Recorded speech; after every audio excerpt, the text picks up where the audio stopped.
హత్య రాజకీయాలు ఎవరియో, కుట్ర రాజకీయాలు ఎవరియో, శవ రాజకీయాలు ఎవరియో, ఇవన్నీ కూడా ప్రజలందరికీ కూడా తేటతెల్లమవుతా ఉన్నాయి. ఎన్టీఆర్ గారి మీద దాడి చేసిన కేసులో మల్లెల బాబ్జీ అనే వ్యక్తిని పోలీసులు అరెస్ట్ చేశారు. కొన్నాళ్ళ తర్వాత అతను ఒక లాడ్జీలో డెడ్ బాడీగా మారారు. డెడ్ బాడీగా మారిన ఆయన తన జోబీలో ఒక లెటర్ దొరికింది పోలీసులకు.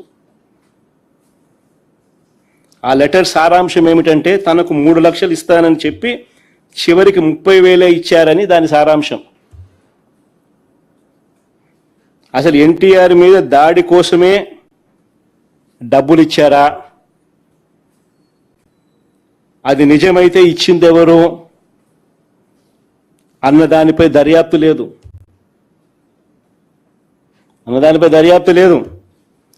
ఈ కేసులో వేలన్నీ కూడా అప్పట్లో చంద్రబాబు వైపు చూపించాయి. ఇంకొక ఎగ్జాంపుల్, పింగళి దశరథరామ్, ఈయన ఒక జర్నలిస్టు. విజయవాడలో ఎన్కౌంటర్ అనే ఒక పత్రికను పెట్టి టీడీపీ ప్రభుత్వ అవినీతిని ప్రశ్నిస్తూ ఉంటే ఈ వ్యక్తిని హైదరాబాదు నుంచి బస్సు దిగి రిక్షాలో ఇంటికి వెళ్తూ ఉంటే కత్తులతో దారుణంగా దాడి చేసి చంపారు. ఈ ఘటనలో వేళ్ళన్నీ కూడా అప్పట్లో చంద్రబాబు నాయుడు గారి వైపే చూపించాయి. అడుగుతా ఉన్నా చంద్రబాబు నాయుడు గారిని, ఎవరి అయ్యా హత్య రాజకీయాలు, ఎవరి అయ్యా కుట్ర రాజకీయాలు, ఎవరి అయ్యా శవ రాజకీయాలు? ఇదే పెద్ద మనిషి చంద్రబాబు నాయుడు గారు గురించి మాట్లాడుతూ ఆయన తోడల్లుడు దగ్గుపాటి వెంకటేశ్వరరావు గారు ఏకంగా పుస్తకం రాశాడు. అనేక టీవీలలో ఆయన ఇంటర్వ్యూలు కూడా ఇచ్చాడు. ఆయన అన్న మాటలు ఆయన పుస్తకంలో రాసినటివి.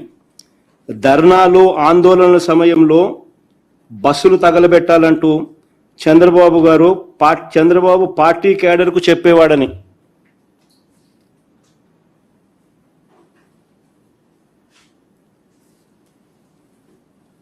బస్సులు తగలబెట్టకపోతే ఆ ధర్నాలు కావంట. నేను కాదనింది ఈ మాటలు. స్వయంగా ఆయన తోడల్లుడు దగ్గుబాటి వెంకటేశ్వరరావు గారు అనేక టీవీ ఇంటర్వ్యూలలో ఆయన రాసిన పుస్తకంలో చంద్రబాబు నాయుడు గారి కుట్రలు, రాక్షస రాజకీయం గురించి వివరించిన మాటలు ఇవి. హరిరామ్ జోగయ్య గారి గురించి కూడా నేను ఇంతకుముందే చెప్పారు. ఆయన కూడా చంద్రబాబు నాయుడు గారి సహచరుడు, మంత్రి.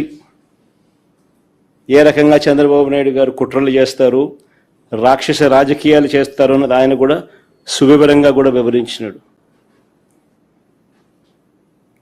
హత్యలతోనూ, వెన్నుపోట్లతోనూ, శవాలతోనూ, కుట్రలతోనూ రాజకీయాలు చేస్తున్నది చంద్రబాబు అయితే, విలువలు, విశ్వసనీయత, మాటకు కట్టుబడి రాజకీయాలు చేస్తా ఉన్నది మేము. గర్వంగా కూడా చెప్తా ఉన్నాను నేను ఈ మాట. వైఎస్ఆర్ కాంగ్రెస్ పార్టీ జగన్ గురించి నేను ఒకటే గర్వంగా కూడా చెప్తా ఉన్నా. జగన్ మంచోడు కాబట్టే మా తాతను రాజారెడ్డి గారిని చంపిన వాళ్ళు ఈ రోజుకి కూడా ప్రశాంతంగా బతుకుతూ ఉన్నారు. జగన్ చెడ్డోడైనంటే వాళ్ళంతా బతుకుండే వాళ్ళ. మా తాతగారిని దారుణంగా నరికి చంపిన వాళ్ళంతా ఈరోజు ప్రశాంతంగా ఇప్పటికీ ఉన్నారు. జగన్ నైజం ఎలాంటిది, జగన్ మనస్తత్వం ఎలాంటిది అని నిదర్శనం అది.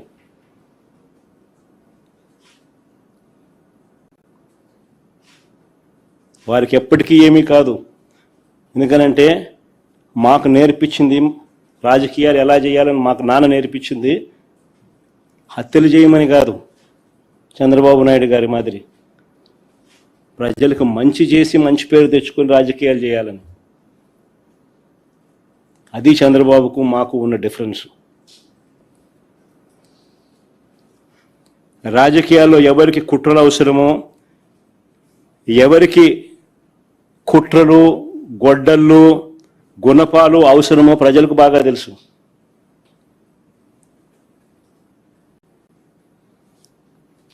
చంద్రబాబు గారు మీకు 77 ఏళ్ల వయసు. బహుశా మీకు ఇది లాస్ట్ ఎలక్షన్ ఏమో. 77 ఏళ్ల వయసు, ఎలక్షన్లు వచ్చేసరికి 80 ఏళ్ళు.